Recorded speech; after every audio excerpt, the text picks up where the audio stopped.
Kocha ambaye anatarajiwa kutua katika klabu ya Simba ambayo inapatikana nchini Tanzania, Nabil Kouki, anaripotiwa kuwa kwenye mazungumzo ya hatua za mwisho na uongozi wa Simba na anaweza kutua nchini muda wowote kuanzia sasa, pindi pande zote zitakapokamilisha makubaliano ya mwisho. Kwa mujibu wa taarifa zilizopo, Simba imeonyesha nia dhati ya kumtaka kocha huyo, huku Kouki mwenyewe akiwa tayari kushika nafasi hiyo endapo masharti yake yatazingatiwa. Bana, chanzo kimoja cha karibu na mazungumzo hayo kimedokeza kuwa Kouki ametoa masharti matatu makuu ambayo anataka yahakikishiwe kabla ya kutia saini mkataba na klabu hiyo yenye maskani yake Msimbazi huko nchini Tanzania, ambapo ni klabu ya Simba.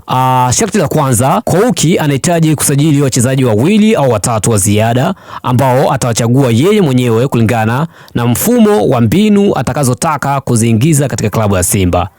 Anataka uhuru kamili wa kuunda kikosi kitakachofanana na falsafa yake ya soka, jambo ambalo ni muhimu kwa kocha mwenye rekodi ya ushindani katika ligi mbalimbali za kaskazini mwa Afrika. Bana, jambo la pili, amesisitiza juu ya mazingira mazuri ya kazi bila kuingiliwa. Hii ina maana anahitaji uhuru wa kiufundi, maamuzi ya benchi la ufundi kuheshimiwa na kutoingiliwa kwenye masuala ya mpangilio wa kikosi au usajili. Kouki anaamini kuwa mafanikio ya timu yanategemea utulivu na heshima ya majukumu, hivyo anatamani kuhakikisha mazingira hayo yapo kabla ya kujiunga rasmi katika klabu hiyo ya Simba.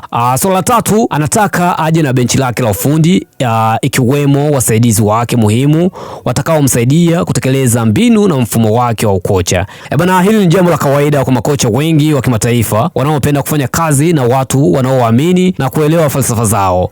Kama Simba watakubaliana na masharti hayo, basi dili linaweza kukamilika haraka kuliko inavyotarajiwa na mashabiki wa wekundu wa Msimbazi. Ushirikiano na kocha mwenyewe, uzoefu kama Kouki unaweza kuleta mabadiliko makubwa kwenye timu, hasa katika malengo ya kimataifa kwenye mashindano ya CAF. Bana, hii ni miongoni mwa taarifa ambayo imeleta msisimko mkubwa miongoni mwa mashabiki wa klabu ya Simba, lakini pia na miongoni mwa wapenzi wa soka nchini Tanzania. Wanahitaji kuona kama Simba wataridhia masharti ya kocha huyo ili kuanza ukurasa mpya wa ushindani. Bana, hii hapa ni kauli ambayo ametoa Hansi Raphael, sio mimi au sio bana. Lakini pia mimi nikukumbusha kuwa mimi naitwa Mr. Baro, the king of all black men _ the world wide one, that's my name. Lakini pia ukiniita crush wa dada utakuja kosea na utakuja kupotea. See you another time.